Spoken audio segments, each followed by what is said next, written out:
மதுரையை மீனாட்சி அம்மன் ஆட்சி செய்து கொண்டிருந்த காலத்தில் பிரளயம் ஏற்படுகிறது.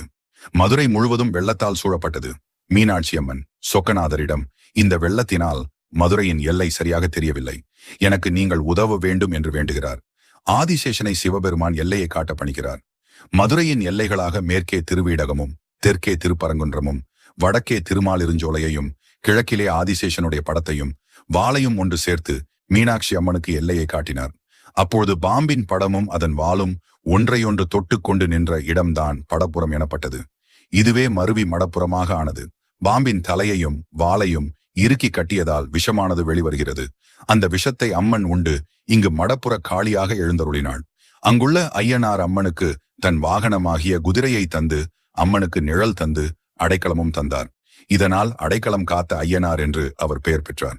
மதுரையின் மாநகரில் மீனாட்சி அம்மனாக ஊரை காப்பவள், மதுரையின் எல்லையில்